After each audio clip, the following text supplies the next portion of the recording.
सर्वप्रथम तपाईँहरूलाई यो के अरे उपर मुस्ताङ जिल्लाको उपर मुस्ताङको नेचुङ भन्ने ठाउँमा जग्गा छ है। यहाँको हाइट भनेको 3950 छ।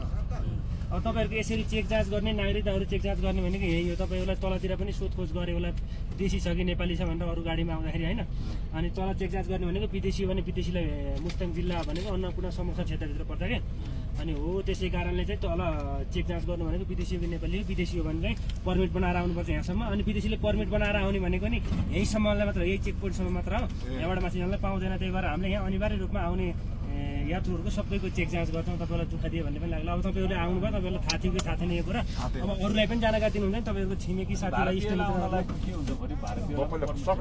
पाउँदैन, भारत दिन पाउँदैन सर, कुनै देशको पनि पाउँदैन। अनि यहाँ यसरी चेक जाँच गरेर अनि यहीँबाट फर्काइदिने। अरू देशको अन्य देशको नागरिक आयो भने, चाइनाकै नागरिक पनि यहाँ आयो भने यसरी घुम्नलाई तलबाट यहाँबाट माथि जान पाएन कि, नेपाली नागरिक मात्र त्यहाँ गएर घुमेर आउने हो। अनि तलबाट आएको मान्छेलाई अलिकति अब यत्रो हाइटमा आउनुभयो तपाईँहरू, यहाँ 3900 मिटरको हाइटमा आउनुभयो। अब यहाँ तपाईँहरू 14 किलोमिटर उता जानुभयो भने चाहिँ 4600 मिटरको हाइटमा पुग्नुहुन्छ त्यो कोराला बोर्डरमा। अब तलबाट तपाईँहरू भैरवा कताबाट भन्नु, भैरवबाट आएको मान्छेले त अलिकति गाह्रो पर्छ, यहाँको मौसमसित घुलमिल हुन नसक्छ। त्यही भएर अलिकति लेक लाग्ने, टाउको दुख्ने, घुमाउने जस्ता समस्याहरू देखा पर्न सक्छन्। एकदम स्वास्थ्यको ख्याल गर्नु होला होइन। अब तपाईँहरूलाई माथि जाने क्रममा कतै बाटोमा अलिकति अप्ठ्यारो पर्ने त्यस्तो समस्याहरू देखा पर्यो भने जहाँ अप्ठ्यारो पर्छ त्यहाँबाट फर्किनु होला। अहिले कसैलाई गाह्रो छ भने यहीँ बस्नुहोस्, हामीसित औषधिहरू छ, मेडिसिनहरू हल्का केही मात्रामा होइन, तपाईँहरूलाई सहज हुने वातावरण मिलाइदिन्छौँ।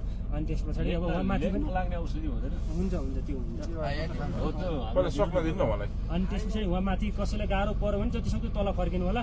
उहाँ साथीलाई चाहिँ यहाँ ल्याएर छोडेर तपाईँहरू घुम्न जानु, जुनसुकै ठाउँमा पनि त्यस्तो अप्ठ्यारो पऱ्यो भने तपाईँहरूलाई साथीहरूलाई माथि लापरवाही नगर्नु होइन। एकछिन त हो केही होइन भने तरिका लापरवाही नगर्नु होला, माथि गएर अनि त्यस पछाडि राम्रोसँग घुम्नु होला। अनि हाम्रो 24 नम्बर पिल्लर छ त्यहाँ, 24 नम्बर पिल्लरमा चाहिँ लापरवाही तरिकाले त्यसमाथि बस्ने, चढ्ने, फोटो भिडियोहरू खिच्नेलाई त्यसमाथि चढेर है नेपालको झन्डा हल्लाउने, हो हल्ला गर्ने त्यस्तो क्रियाकलापहरू पनि नगर्नु होला। अनि त्यो पिल्लरदेखि पछाडि जाने क्रियाकलापहरू नगर्नु होला।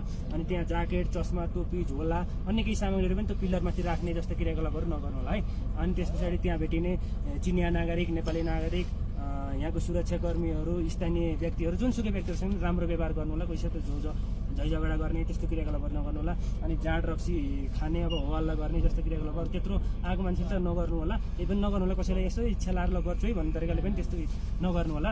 अनि यहाँको स्थानीयहरूले चाइनाको सामग्रीहरू त्यहाँ व्यापार गर्नुहुन्छ, त्यो सामग्री चाहिँ आएको बेलामा धेरै लिएर आउँछु भन्ने तरिकाले नल्याउनु होला। 2-4 आइटम आफ्नो फ्यामिलीलाई पुग्ने ल्याउनु होला।